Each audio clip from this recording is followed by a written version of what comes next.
Here. Court's called to order.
No doubt in the mind of the Commonwealth that this prisoner is a confirmed chicken thief. He has no place in this God-fearing community. He is a vagrant. He cometh from no man knows whence. Since arriving in our midst, he has been known to do no honest work. The Commonwealth of Kentucky asks, yea, demands, that he be adjudged guilty and sentenced to 6 months on the chain gang.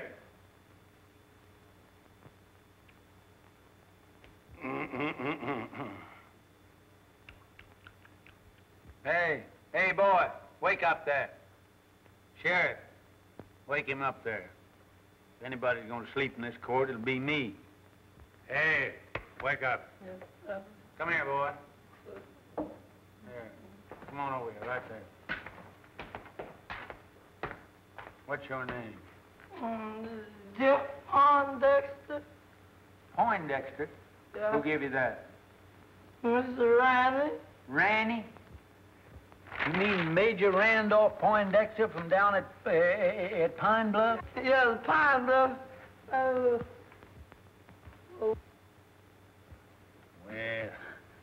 looks like you Poindexters is always getting mixed up with some chicken somehow. Hey, Sergeant, it seems like I recollect you and Major Ranny having some connection with the flesh of the fowl at one time. Don't good if we didn't. You know, Major Ranny was the fire-eatingest soldier that ever chased a yank up a tree. You know, Billy, you and me put near starved that day when we went foraging for a snack after the Battle of Chickamauga. Chickamauga? No, it was the Battle of Kennesaw Mountain. There's no such a thing as a Chickamauga. Oh, you're both wrong. I'm not wrong. It was the summer of '63, and we were just outside of Nashville. No, Billy's right. I remember. For wasn't I there with you? Your Honor, the Commonwealth objects to this digression. Now, Senator, you know, now the point is that the Major, he acted the part of a gentleman and a soldier, and he removed the temptation from out of our path by eating up all the fat hens in the whole bunch and leaving us nothing but a lot of old skinny Dominic roosters. You remember, boy? Come to think of it, Billy, they were Plymouth Rocks. There was no such a thing that were Yankee chickens. There was Rhode Island Reds. But I know, but I could no, go Plymouth forward. Rocks. Yankee. Your Honor! Dominic. Your Honor! It was Dominic. Is this a court of law? I know that. I ask you, is this a court of law? Now, Senator, I don't get on your high horse that way. You know, we ain't in a great big hurry, but, incidentally, what do you charge with that, boy? Nothing, Judge, but I wasn't there them chickens showing up. Just fishing. Fishing? Where was you fishing? Down Sleepy River. Ain't no fish in Sleepy River. Ah, son. Ain't neither. Full of catfish. Doc's right, Jimmy. Yeah? Sure is, white folks. I catch bullet catfish in there that long. There's your proof he's lying. Here, come here. What do you use for bait? Oh, I got a hunk of beef liver. Beef liver?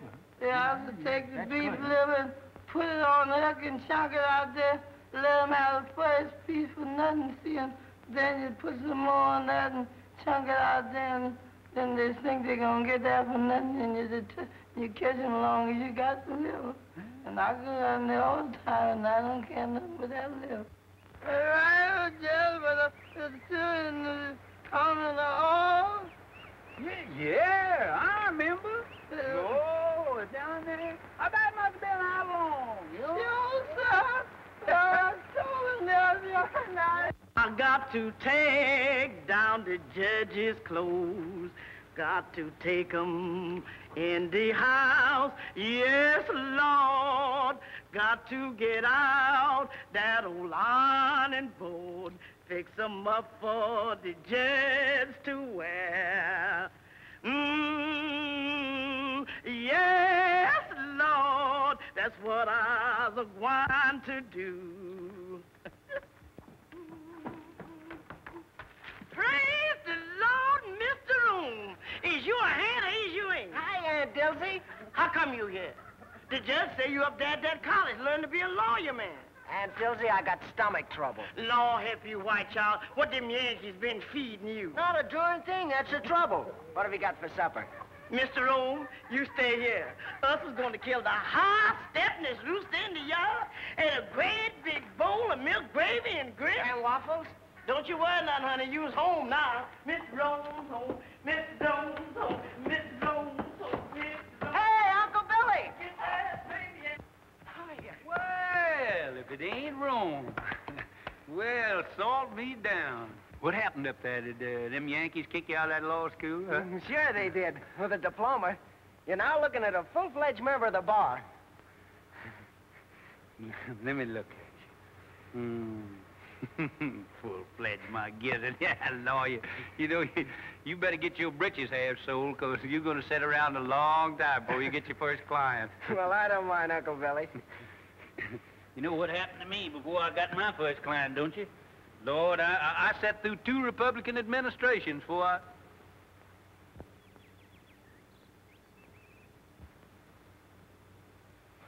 Who are you playing? Oh, I'm just doing a little practicing here for the championship. I got Jeff here. He's doing the retrieving for me. Me and Herman Felsberg is going to play against Jimmy Bagby and Doc Lake. 2 of them balls down there, will you, Jeff? 2 again. Remember the last time?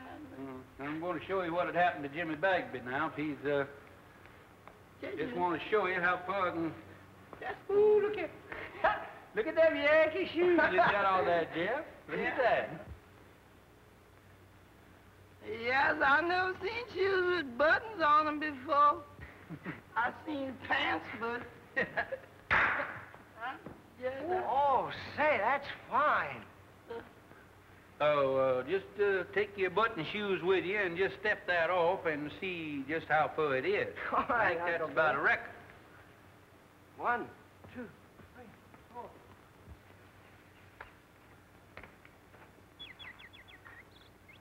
Hello.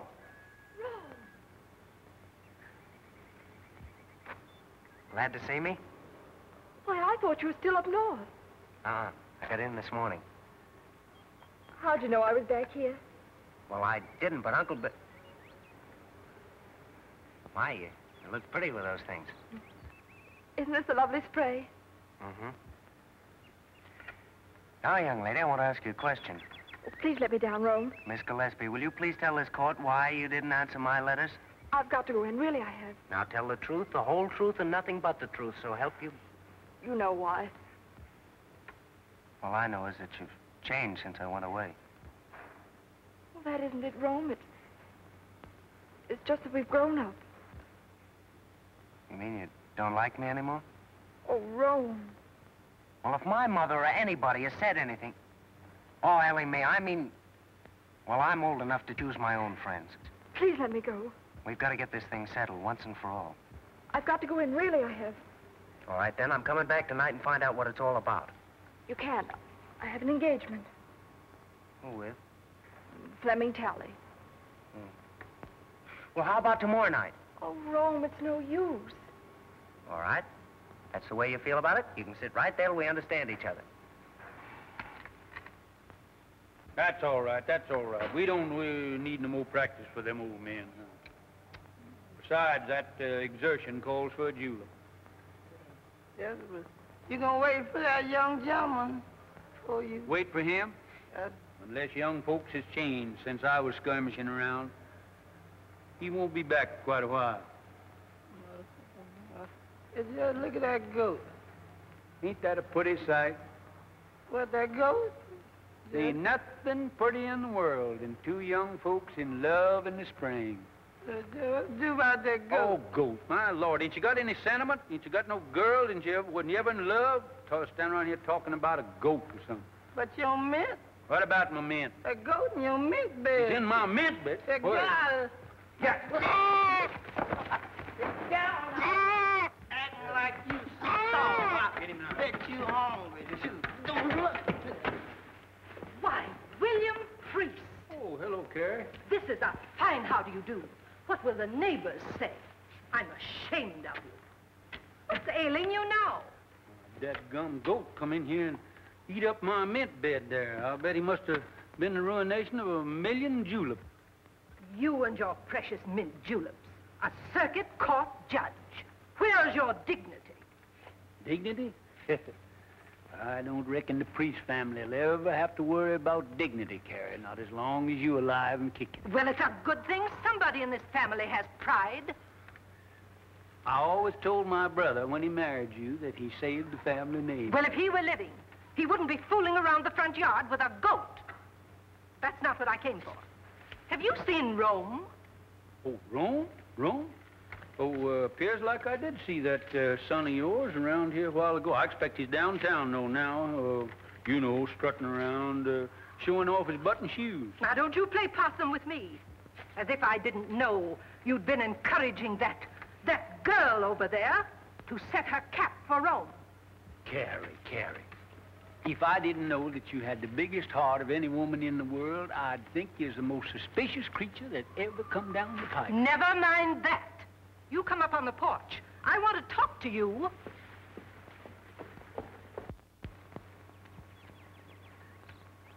If I'd have known that's the way you felt about it, I wouldn't have hurried home so fast. I'm sorry, Rome, but after all, you have your career, and your family, and everything in the world that matters to you right here.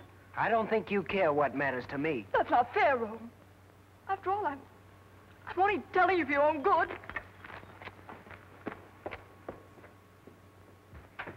William, I'm not a woman to beat about the bush. This business of Rome and that girl next door has got to stop. What do you got against Ellie Mae? She's an awful sweet girl, seems to me. She's got gumption, and she teaches school, and supports herself. I don't want to be unkind. She may be a very nice girl and all that. But after all, Rome is one of the Kentucky priests. And the name of priest means something in Kentucky. Well, I've never heard that it meant intolerance. It means good stock and family pride. Do you know the kind of stock she comes from? Yeah. Her ma come to this town penniless and died giving birth to Ellie Mae. I remember the night. She was a frail little woman. Wasn't any bigger than Ellie Mae is now. And just as pretty. But who was her father? Well, nobody don't rightfully know. Well, family may not mean anything to you, but it means a whole lot to me. I'm not going to have my grandchildren come into the world under a cloud. You haven't by any chance picked Hod Maydew as a grandpappy, have you? Oh, I know you've never liked Senator Maydew. But you can't say anything against his folks. They've got money, they're an old family, and Virginia's a lovely girl. She's always been crazy about Rome. He could do a lot worse. Well, I guess me and Rome, we ain't got anything to say about it. I knew you'd come around to my way. You gonna stay for supper, ain't you, Carrie? Not tonight, thank you, William. The daughters of the Confederacy are having a chicken supper at Kate Maydew's, and I'm late already. Looks like you daughters get more ferocious every year towards Yankees and fried chicken. Got your badge on there. Yes. Mighty pretty. Good night, William. Sometimes I think you women got more badges and medals out than the soldiers did. Good night, Carrie.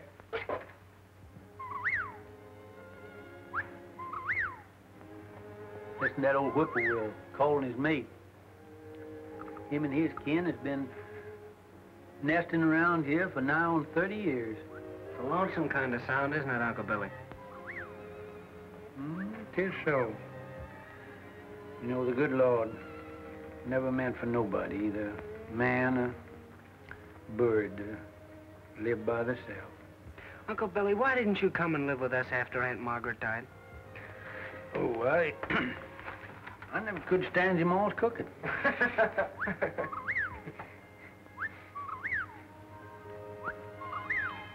Oh, fine swing over there on that old porch. I wouldn't be surprised if they ain't a pretty girl sitting in it now. She's got another fella tonight.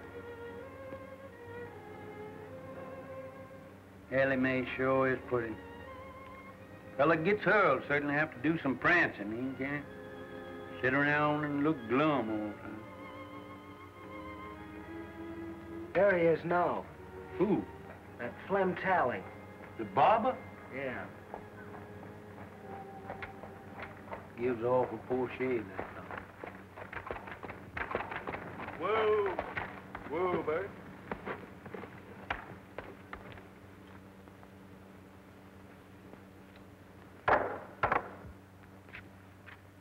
Yeah, I am, honey. Hear me, here's good news.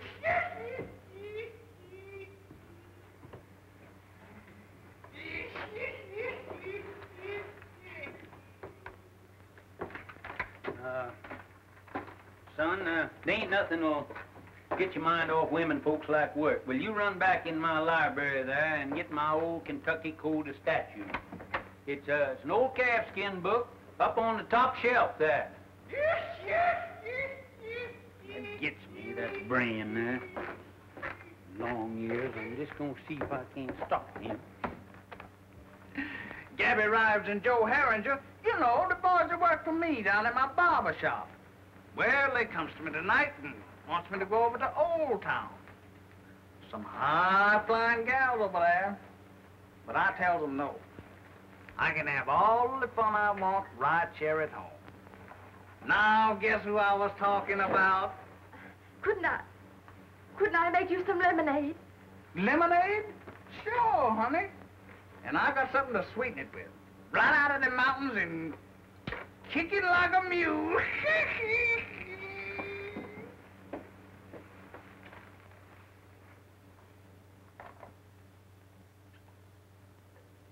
Jack! Oh, Jack, you see anything of Mr. Slim Tally, the barber man around here? No, what'll he be doing around here? I don't know, Judge, but they's headed this way for him. What are you talking about? Who's they? Some lady's pappy and a two-barrel shotgun. He said Mr. Tally's been messing around. He sure is in a killing mood. Well, you mean that he's going to annihilate him? No, sir. He just gonna shoot him. That's all. Well, there ain't a thing that I can do about it.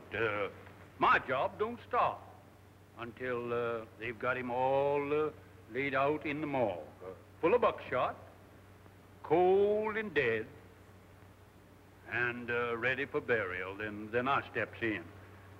But you, Judge, you the law. Oh, I can't do a thing about it, as I said before, until the shooting is over. And then I'll certainly see that the murderer gets a fair trial.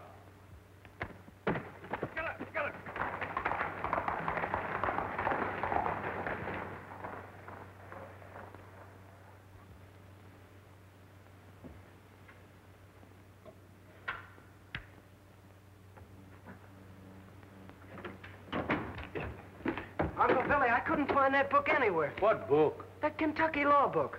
Oh, maybe I didn't have one. Ellie Mae's waiting for you over there. What? Well, how do you know? Are you sure? Now, don't be standing here like a jaybird gawking when I tell you she's waiting. Go on out of here and go.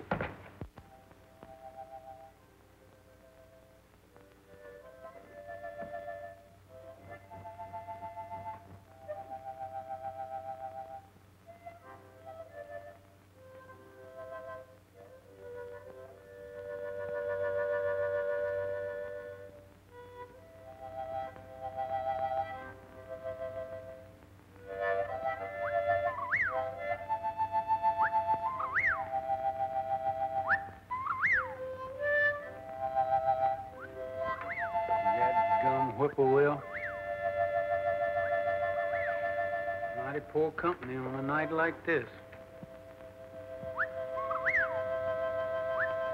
Good night, Dad.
Long time, honey, since you and the babies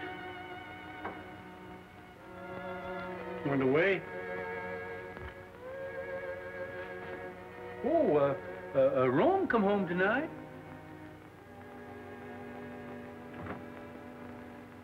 Little Robert E. would have been, he'd have been just the same age as Rome is now.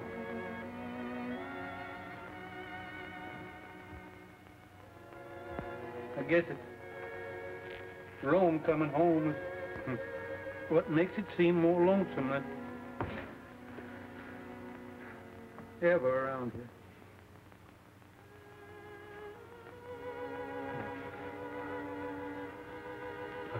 Honey, you know that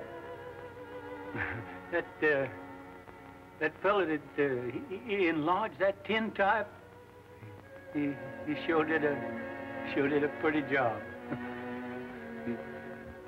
I wish you could see it, honey.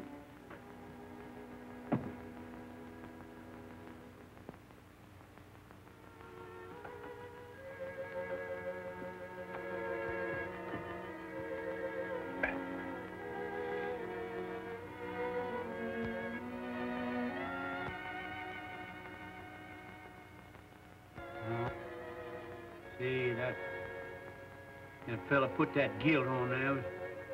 Regular humbug. Got to get that fixed.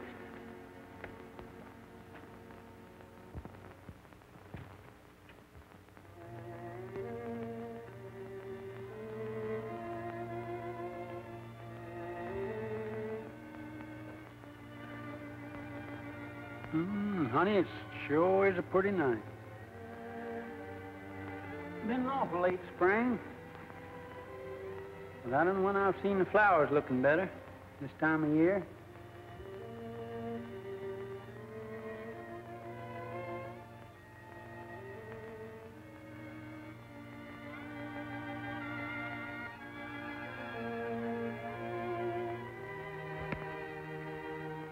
People are funny things.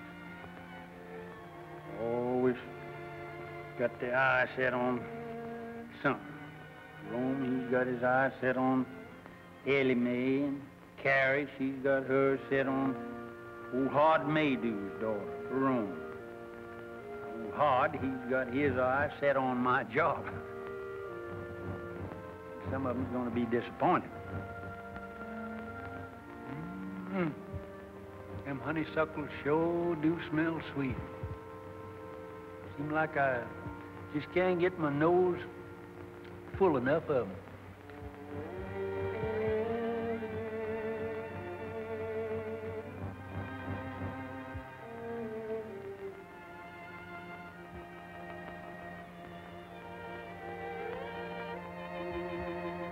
That burn, honey.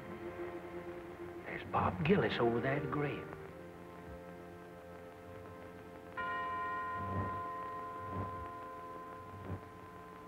Ellie Mae's mother's.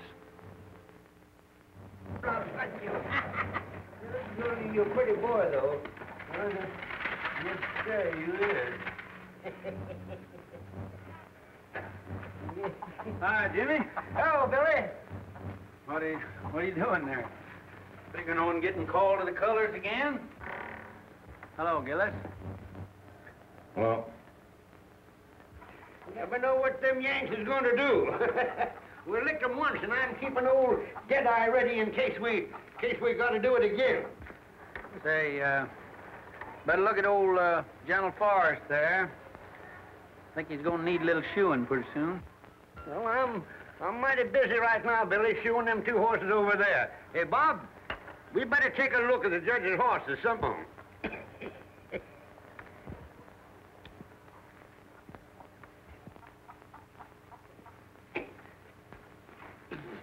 Have a sniff, Jay? Good corn. You can smell the feet of the boy that plowed it.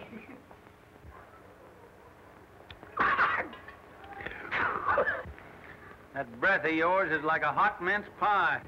Where you going? Going fishing. Sleepy River. Sleepy River? Why don't you fish in the trough there? Need shoeing? no, all right for a while yet. Hey, bad scar you got there. Bullet? Yeah. Get that in warm? No. Folks say you come from up north. Must have got that up there.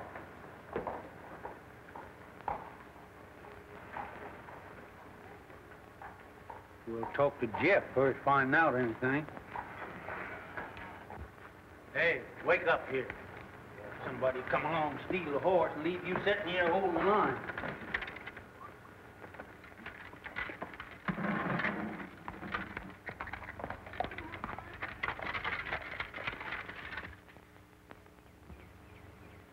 All right, come on with that beef liver now. The bait is in bait bag. All of this keeping head Hurry up now. and liver. Oh, gee, don't tell me you ain't got it. It looks like that liver done walked off by itself. Lord. Here, I'm going to catch any catfish and ain't got no bait. Take this dime now and hurry on back to town and get me that beef liver. Hurry up now. All right. Actually running now. This is the way it is. You going to put your shoes on? Look, I'm saving in case my feet wear out. and then I have them. Much sitting around as you do. It won't be your feet that'll wear out.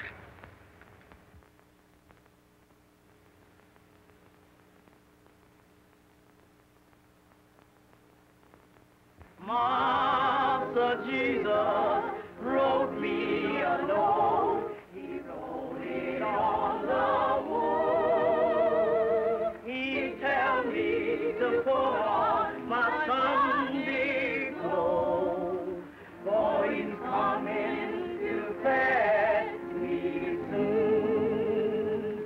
Master Jesus wrote me a note. He wrote it in a star. Say he gonna wash me white as snow. Though I be as black as tar. So, I got a hat and this good old pretty vest hanging up in there doing nothing. Fine crab. Well, plague take you, I thought I told you to stay away from that vest. Yeah, but Judge, it got hung up on Yeah, you got my coat on there, too. Yes, but this old skunk coat... Skunk coat? I mean possum. What do you mean, possum? Rabbit. Rabbit?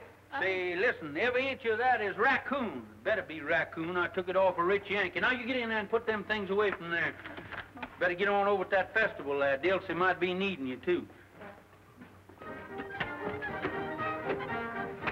How are you, Judge? Just Oliver, Reverend, just Oliver. I'm afraid it takes ice cream and cake to get you old soldiers out of the church. If the Lord ever gets in a jam, why, he knows who to call on. That's right. Going to church isn't everything there is to it. Evening, Senator. Good evening, Reverend. Good evening, Judge Breeze. Good evening, Rod. As one of our best churchgoers. Yes, it's surprising how far some men will go to get a few votes. Too bad we didn't get rid of him and get him off up to Congress there after him spending that term in the state Senate. I understand he thinks you deprived him of that honor. Me? Great Democratic Party and Thomas Jefferson. Evidently, the senator doesn't see it that way. Tell me that his cases in your court have taken on the appearance of a personal feud now that he's a candidate for your job. Oh, I wouldn't say that, Ashby. But I am going to have to get out and do some mighty tall electioneering, you know. He's a spellbinder and a silver tongue from way back. I'm just an old country Jake who kind of a baby kisser. I ain't got much to offer the boys in the way of rhetoric. I understand he doesn't approve of your grammar. My grammar. First thing I learned in politics was when to say ain't.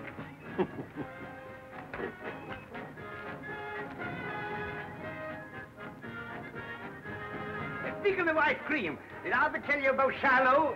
Yeah. Didn't I? Wait a minute, Doc. Wait a minute. How did you hear this? Well, come in here. Come on back here. I want to hear this. It was the eve before Shiloh, and them orders had to get across the river to General Beauregard. What did I do? I took off my clothes and I stuffed the orders in my mouth and I plunged in. It was pitch dark. Well, sir, I was going... Good evening. Swimming again, Jimmy? Where was I? Where was I?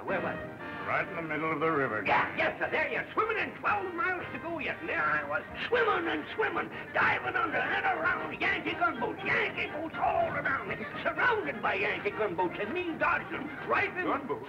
Yes. Putting them gunboats in there is a new tack, ain't it, Jimmy? Now, Rome. Oh. Now, don't you young people think you have to entertain us old folks? That's right. Run along now. They're getting ready for the candy pull. Perhaps Rome has other plans. Oh, no, he hasn't.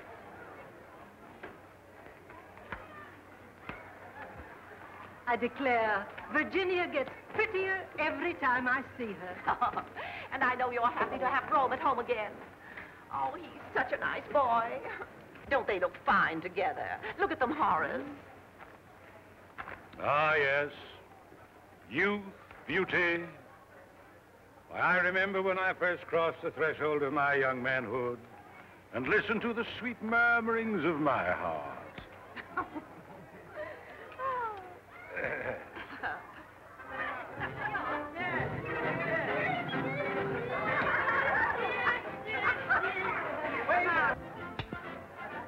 Double portion, please. You have a full portion there. Oh, but we can pay for it.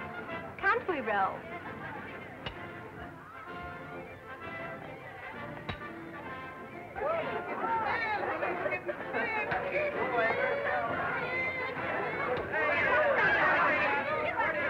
Gentlemen, I propose to conduct my campaign on a dignified basis. No personality. Others may censure the homespun manners of Judge Priest on the bench. Not I. Others may question the method by which he has held political control of the county for a quarter of a century. Not I. Oh, gentlemen, merit alone will count in the forthcoming election. Where have you been keeping yourself, Ro? I think you've forgotten where I live. Nothing like that. Mother and Daddy are always teasing me about you. I tell them you don't care anything about me. That you have a girl up north. Well, even if I did have, haven't you got every boy in town on your string? Oh, those stick in the mud. They make me tired. Besides, I've been waiting for somebody else.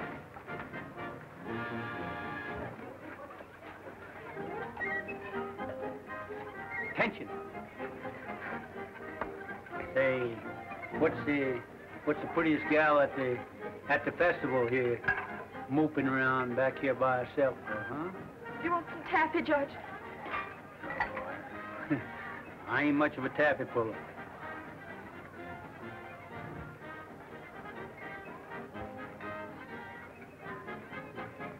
On second thoughts, you can give me a wad of that, too. All right, put the butter on your hands first. Oh.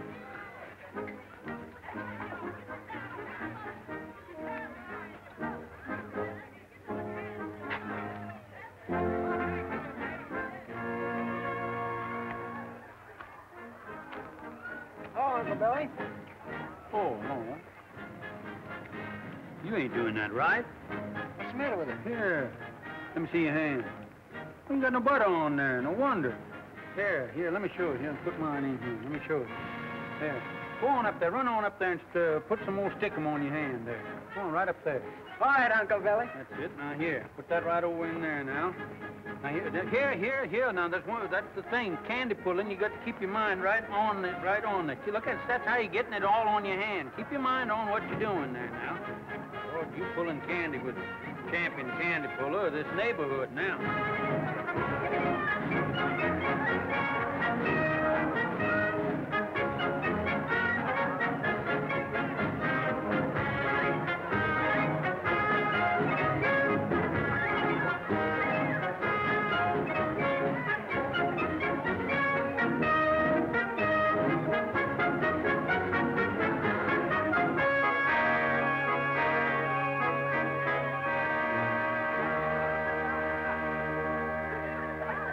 I think this is your fault. The sun shines bright in my old Kentucky home.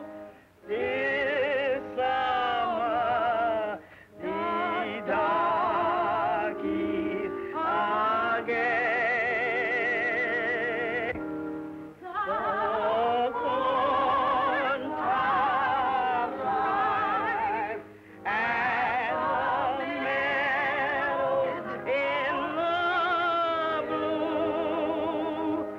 While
everybody. Good morning, Judge.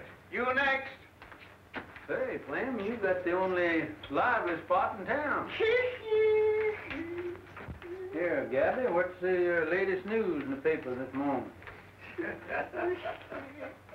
Hello, Lodge. Howdy, Judge. Hey, you ain't been in lately, have you? Good morning, Mr. Morning.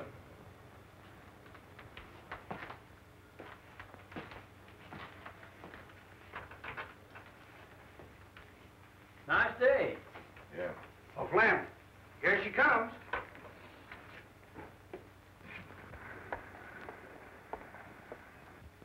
And does she like her Flemish? Hey, Flem, when you two getting hitched? Don't know if I heard nobody talking about marriage. You ain't scared of no shotgun wedding, are you? Not as long as she ain't got no paw.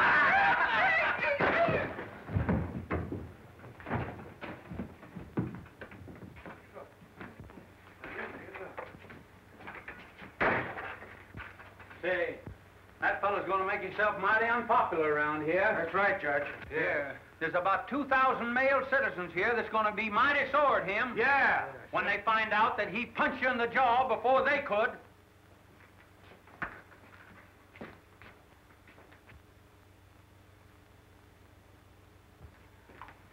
Yes, he's going to be awful unpopular around here.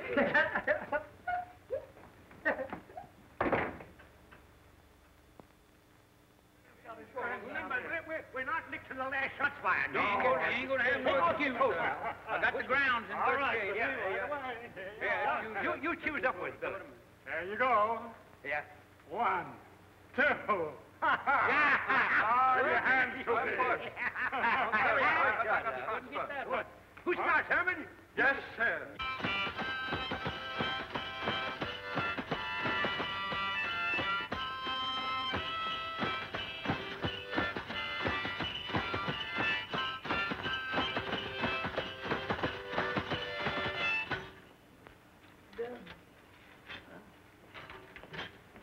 My wife and I live all alone in a country called our home.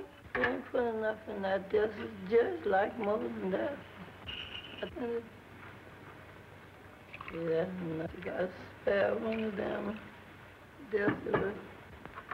Yeah. I ain't trying to tell you what to do, but I just like always think somebody trying to. Hey! Cut them monkey shine. How you expect a judge to win that croquet game with no solace in his stomach? Hey, Desi, you done forgot the jug. The jug here. All right, you can't say I never told you now.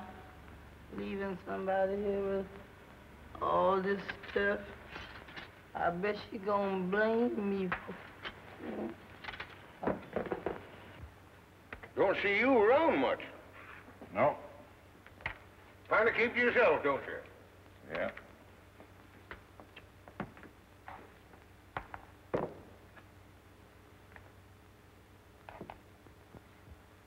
Joe, get some more beer while I knock me that 14 ball down there in the corner. I'll pay for it. Hey, Flem, Gillis is out there. Yeah? Yes. Come on, let's get it. No, hold your horses now. He'll be heading to you in a minute, going home. Fellas with me? Sure. Sure with you.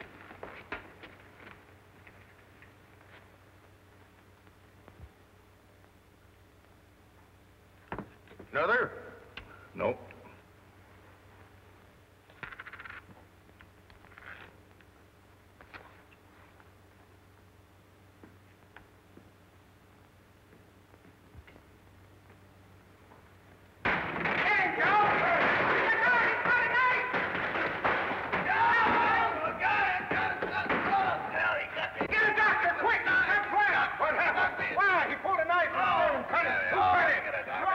He cut Flem. We saw it. With the knife? Yeah, we saw him do it. Look at that. Cut it. Cut it. Wow, that blacksmith. Well, that's a fine thing.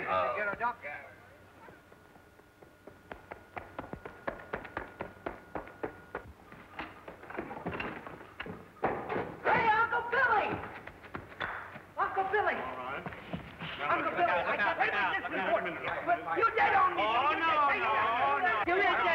When you get out of here. You already out of the game. Get out of here. Oh, no. Yeah, get away. He missed it. Rome, please, will you? Wait, this is an important game here now. Keep still. We're Samson. Let me talk to you. Golly, I don't see how the South ever lost the war with a guy that could argue like you did. Uncle Billy. What is the matter? You've already made me lose the game. Uncle Billy, I got a client. Oh, who is it? What's the matter with him? Gillis, you know, Mr. Bagby's man. Huh? What's that, Bob Gillis? What's he doing? He cut up Flem Tally. Yeah? And right after he gave himself up, he sent for me. Well, I'll be kicked by a mule. Did he cut him bad? Well, I can't tell yet. Gee, Uncle Billy, he sent for me. It'll be the biggest case in your whole court session, and I'll be defending him. Well, I wouldn't gloat too soon now. Oh, don't you worry. Hey, Ellie Mae! See, yeah, I'm going to get down to that jail and see what that fellow's got to say for himself. I'm going to see Tally. Darn robbers, they robbed us out of that, Herman. Now, you better get on down there with me because you're liable to get a chance to go as bail. Ellie Mae! Ellie Mae, I got a client. Oh, Rome, I knew you would. Come on over. I want you to talk to Uncle Billy and tell you all about it. That sort of novelty, Herman, the barber getting cut up. Whoever cut him up couldn't have cut him much if they used the barber's razor. Where's Rome? I won't have it, that's all. He's getting mixed up with that kind of people. Oh, what's he done now? Well, he's done enough. Mother, what's the matter? Something wrong? If you're in the habit of discussing your affairs before strangers, I'm not. Well, Ellie Mae's not a stranger. Excuse me, Rome, I'll go. No, wait. All right. I have nothing to hide. Carrie, what's the matter? Have you been out in the sun too much? You shut up, William Priest. I hold you responsible for everything that's happened. Are you going to defend that man? Mr. Gillis? You bet I am. Oh, no, you're not. Mother, what do you mean I'm not? I suppose you know what's behind this drunken brawl? No? Well, then I'll tell you. They were fighting over that girl in a saloon. Mother, that's not so. Carrie, you can accumulate more misinformation in a shorter time than anybody who told you all this rigmarole. Virginia Maydew. Who? Virginia Maydew. Oh. She got it straight from her father. And brought it straight to you. She wanted to warn Rome. I know you've never liked me, Mrs. Priest. I know you've tried to stop Rome from going with me. And I know you think I'm not good enough for him. Well, let me tell you something. If Rome were half as mean as you are, he wouldn't be good enough for me. Well, of all things. Carrie, looks like you run second. Oh, no, I don't. If Rome's father were alive, he'd back me up. Rome's already got himself talked about all over town with this girl, and I'm not going to have him publicly defending her in court. Well, Rome, see how your mother feels about it, so looks like you lost your first client. They're certainly hard to get, too. No, Uncle Billy, I haven't lost anything. Rome? Mother, I think I'm old enough to know my own mind. I said I'd defend Mr. Gillis, and I'm going to go through with it.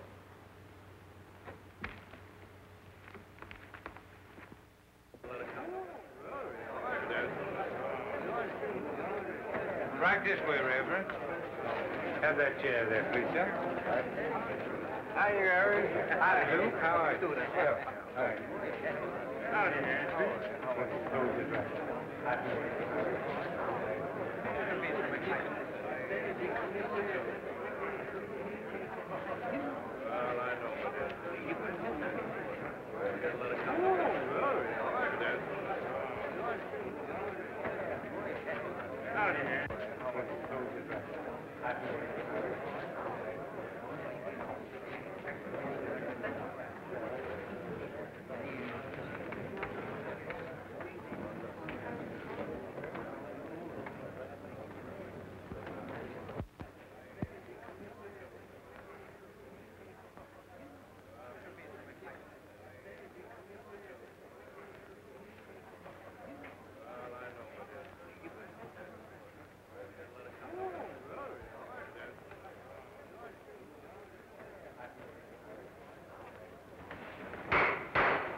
May it please the court. I would point out that for many years, a political and personal difference has existed between your honor and myself. Now that I am a candidate for the exalted office which you have held for so many years, those differences have reached a point where, for the protection of the people, I must demand an impartial trial judge. Perhaps I'm getting deaf, but the fact had never reached me before. Are you insinuating that you won't get full justice in this court? I maintain that my language was sufficiently plain for any comprehension, however obtuse. But I will make it even franker. I charge in the presence of two witnesses, you took sides with defendant Gillis in a prior attack upon this plaintiff. I've been sitting on this bench for nigh on 20 years, and nobody has ever asked me to step down. I'll file an affidavit of prejudice. That won't hardly be necessary. Then I call upon you, Judge Priest, to vacate the bench during this trial and yield your place to a qualified judge.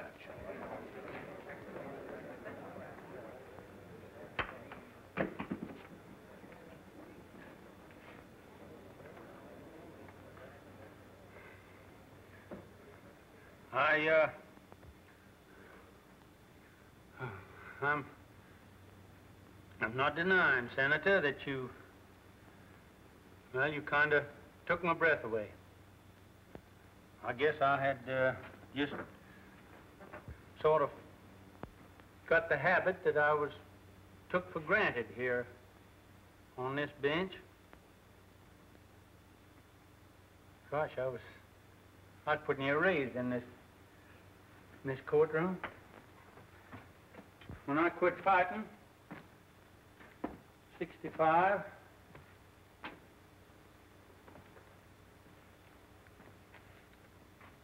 For what we thought was right. I kind of calmed down. Found out I couldn't lick the whole United States. Come back here to my hometown, and I put up my shingle. It wasn't long before I was sitting on that bench. Maybe I did have a hankering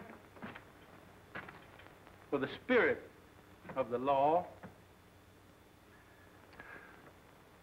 not the letter. But as far as I know, nobody ever found cause to complain till now. Now, you jury, you forget everything that I've said. And my feelings has no place in the records of this trial. Now, if you'll excuse me, neither side has any objection. I'd like to ask the Honorable Floyd Fairley if he won't come up here and take my place on the bench.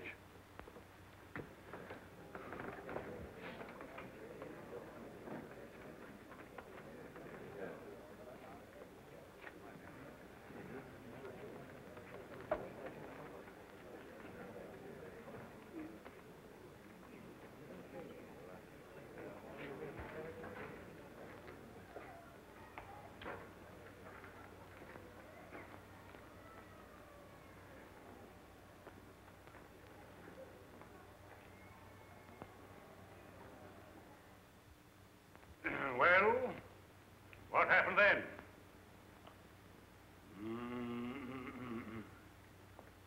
Gentlemen of the jury, in plain language, the defendant here burst in upon these three worthy citizens. I object, Your Honor. I deny that my client ever burst into any place or anything. Objection sustained. So be it, Your Honor. Nevertheless, Nevertheless, I shall demonstrate that my young friend's client here did burst into something. That armed with a lethal weapon, to wit, a dirk, dagger, or knife of deadly length and deadly sharpness, he burst into Mr. Talley's quivering flesh. I object, Your Honor. Objection sustained. Your Honor's humble servant bows to Your Honor's august ruling. In due time, Mr. Talley's scarred and mutilated person will bespeak the verity of my claim with a silent eloquence far exceeding the powers of my poor tongue.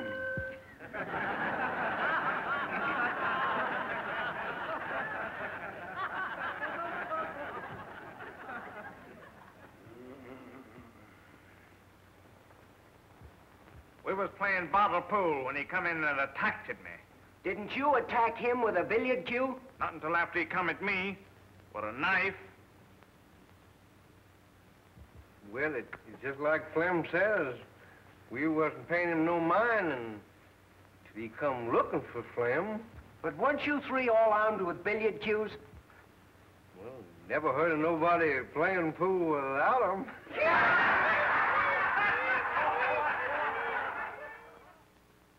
It's just like Flamin' Joe says. He come in looking for trouble.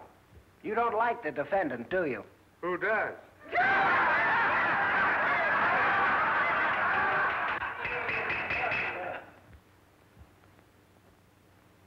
Your Honor, the defense is through with the witness. I should think my young learned colleague would be glad to be through with the witness. Your Honor, the prosecution rests.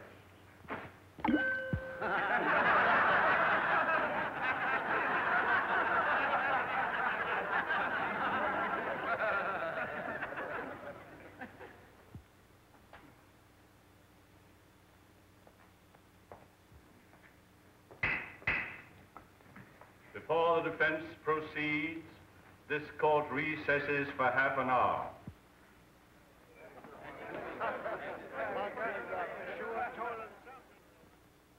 I don't know why you did it, Mr. Gillis. But Judge Priest told me what happened in the barber shop. Oh, you've got to tell the jury. They'd never convict you in a million years if they knew you were defending a girl's name. Don't you see? You can't think of me now. You've got to think of yourself. Look, Mr. Gillis, I don't want to bring Ellie Mae's name into this thing any more than you do. But she's right. They can give you 10 years for assault. And the way Maydew's working on the jury, they'll give you the limit.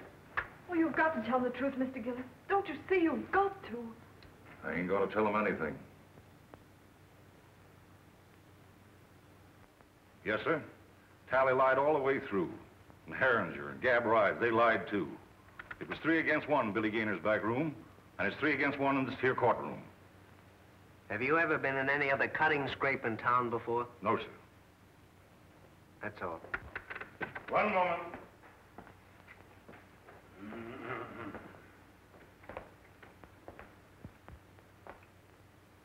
Where do you come from, Mr. Gillis? I ain't a saying. You aren't exactly what we Southerners would call a sociable person, are you? I mind my own business. Precisely. Except when you go looking for trouble. I don't go looking for trouble. But I ain't the one to run away from it. How long have you had a grievance against Mr. Talley? We had a run-in a few days before he jumped me. Oh, a run-in, eh? And what was this run-in about? Well, come on, tell the jury. What did you hate him for? I ain't a saying. Then you didn't have any reason for knifing. I didn't say that. Well, make up your mind. Why did you hate him? I ain't a saying. Oh, Your Honor. Anything further? That's all, Your Honor. The defense rests.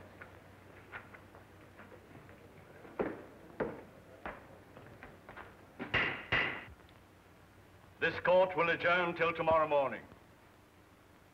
It is our hope that the summations will be brief, so that we may all attend the reunion ceremonies, which begin at noon.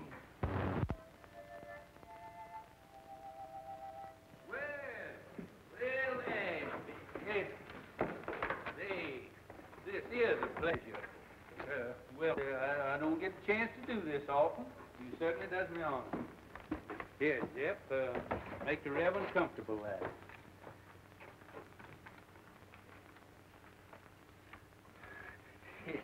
It looks like you kind of caught me red-handed there. Could I, kind of inveigle? Been a long, tiresome day, and it's mostly mint. No, thank you, William. I appreciate your subtlety. You know, I kind of thought that you'd be working on your Memorial Day address for tomorrow. Well, that'll take care of itself. What I'm worried about is this poor devil of a Gillis. You know Gillis? My trade takes me into queer quarters sometimes. Well, I feel just as sorry for that fella Gillis as you do. I'm plumb out of it. Hod got the best of me. He sure did. Case is closed. It's all settled. I don't think Hod will, he'll be fool enough to reopen the case for nobody or nothing.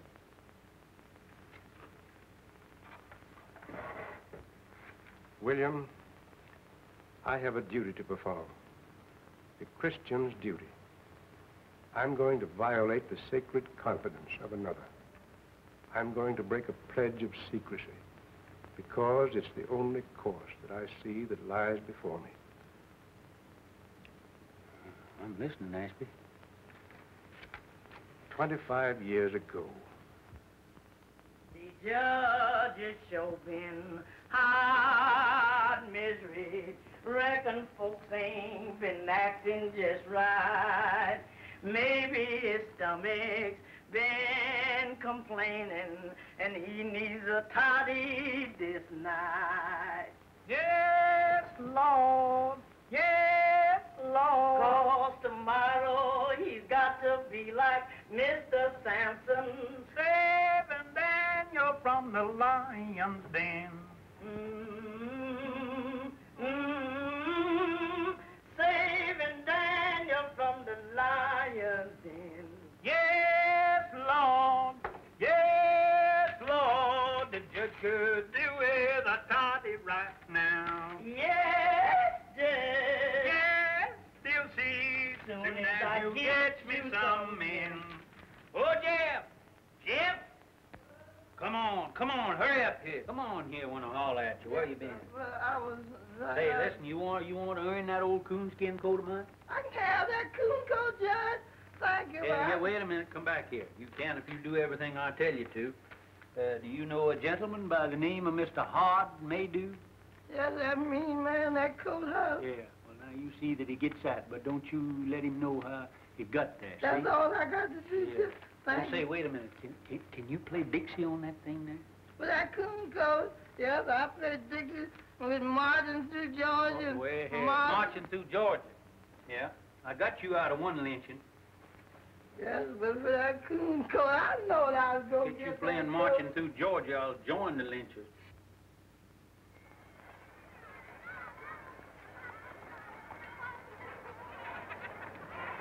Hello, children. Howdy, folks. What do y'all got in your basket? Oh, the chicken. Well, that's just what I got. That's what the judge likes.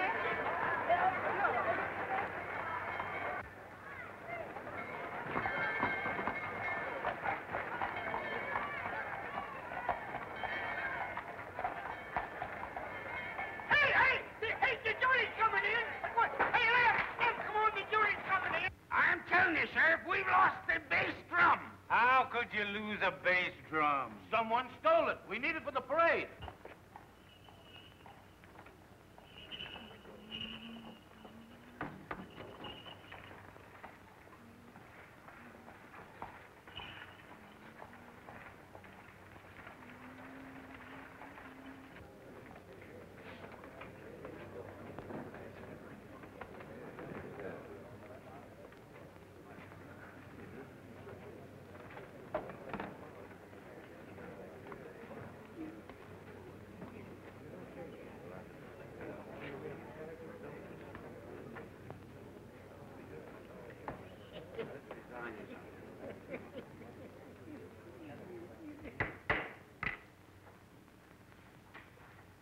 You may begin your summation, Mr. Prosecutor. Hey, please, Your Honor. Since adjournment yesterday, certain information has come into the hands of the Commonwealth, which, in the interest of justice, impels me to reopen the case. The Commonwealth desires to recall the defendant Gillis for further cross-examination. Very well, Mr. Maydew. Proceed. Robert Gillis, take the stand.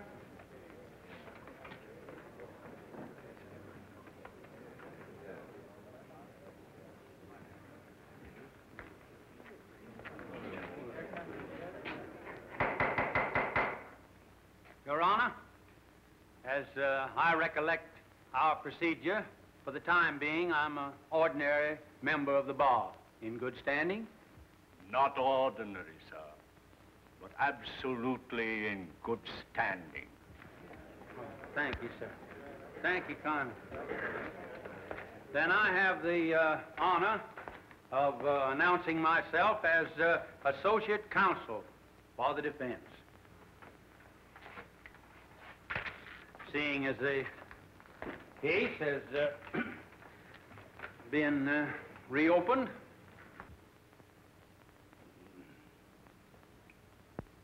Mr. Gillis, were you always a man of turbulent and violent nature?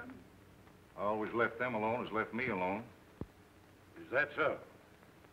What was the name of the man you once upon a time murdered?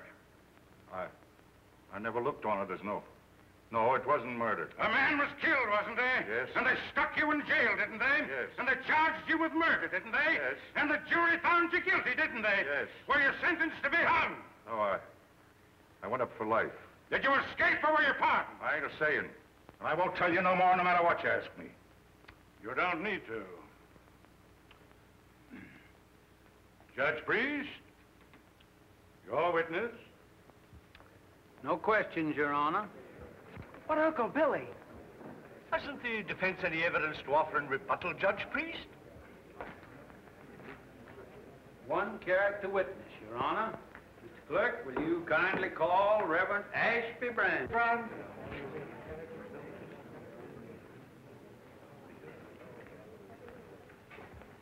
Do you solemnly swear to tell the truth, the whole truth, and nothing but the truth in the case now pending in this court? I do.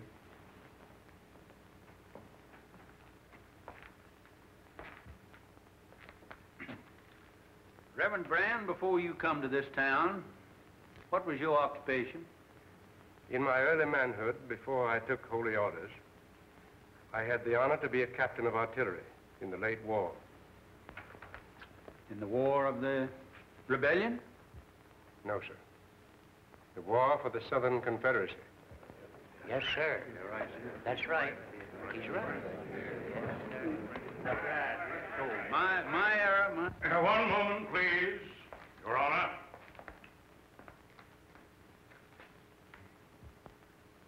I yield to no man in love and everlasting devotion to that sacred lost cause for which my people fought and bled.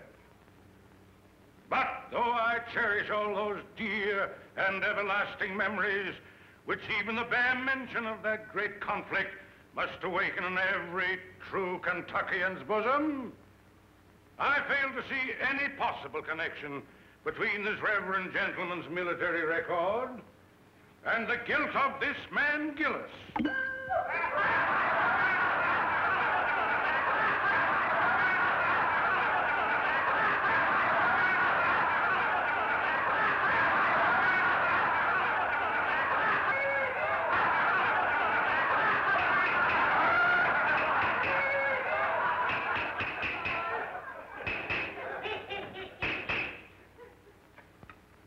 I think the court will commit no grave legal error by allowing a minister of the gospel to tell his story in his own way.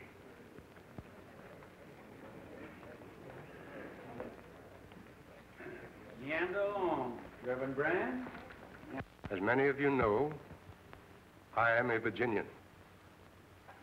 On the day my state seceded from the Union, I enlisted. I was a private in Penn's Virginia Battery. By the latter end of the third year, I was in command of that battery. All the officers ranking me had been killed or disabled. We lost heavily at Chancellorsville. And at Fredericksburg, we were almost wiped out. We kept our field pieces. We kept our pieces until the end. But we had not sufficient men to man those guns, nor anywhere to turn for more men. There were no more men left to come in. The Confederacy in '64 was robbing both the cradle and the grave for cannon fodder. Well, sir, I got temporary leave and went to Richmond to see our war governor. I said to him, "Sir, I've come to you to ask for men to serve my guns." He laughed and said, "Tell me where they're to be found."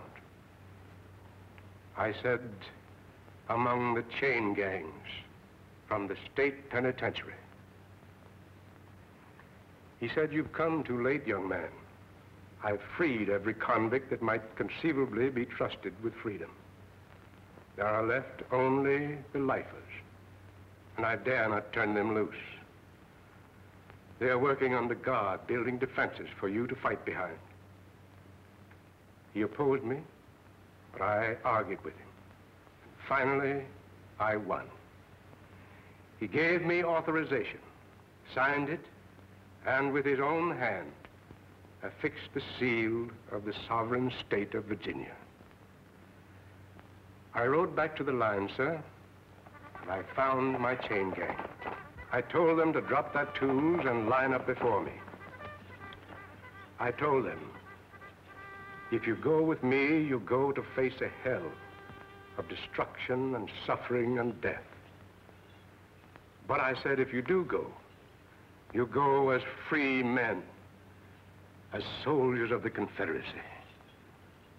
Your past will lie behind you, and your future, if you survive, is in your own hands.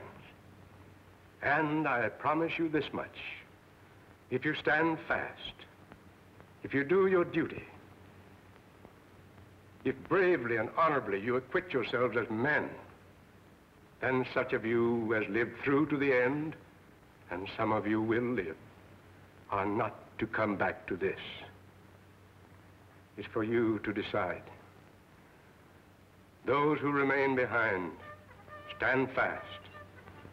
Those who come with me, advance one pace. Gentlemen of the jury, I tell you, they came at me like a wave from the sea, every one of them. And as time went on, they won for themselves the name of the battalion from hell.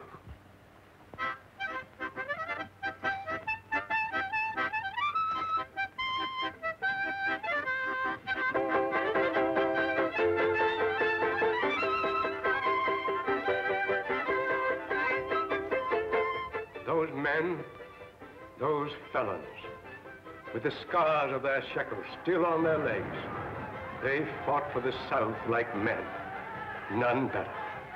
And they died like men, most of them. I was one of those men of whom I wish to speak a special word of tribute. He stood out for his courage and his fidelity, for his worth as a soldier and a man. Most of all, for his invariable truthfulness under all circumstances. He was from the mountains of my own state, a man who spoke little, but did much. I saw him once go out under fire during a battle to rescue at his own risk a wounded Union officer who lay there helpless between the lines. Another time, our stars and bars was wrested from our hands. We fought breast to breast that day. This man of whom I'm speaking threw himself on a riderless horse and rode into the thick of it, and by the grace of God, came galloping back from the jaws of death, our colors clutched in his hand.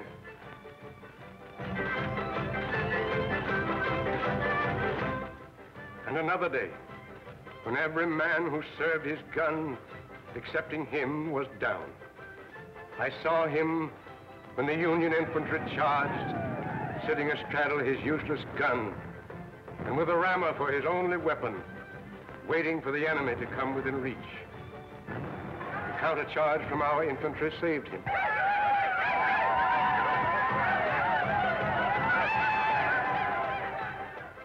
But he had stood fast, and he was alone. After the surrender, I kept his secret.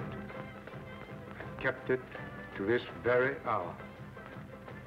Though I've seen him daily at his work, watching over his daughter, providing for her education through me, and all unknown to LMA.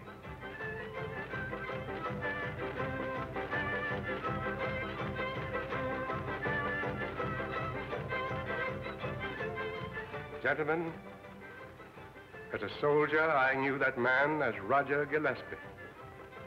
You know him by the name he now wears, Robert Gillis. Hooray for Jeff Davis, the Southern Confederacy, and Bob Gillis!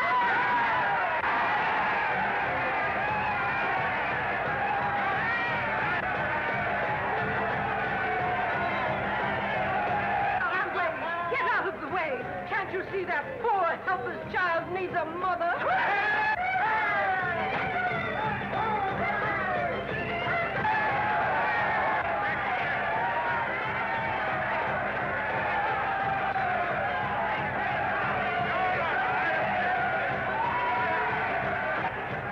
That's fine. That's great, Jeff. That's great. Keep on going. Keep going. You can have that white man.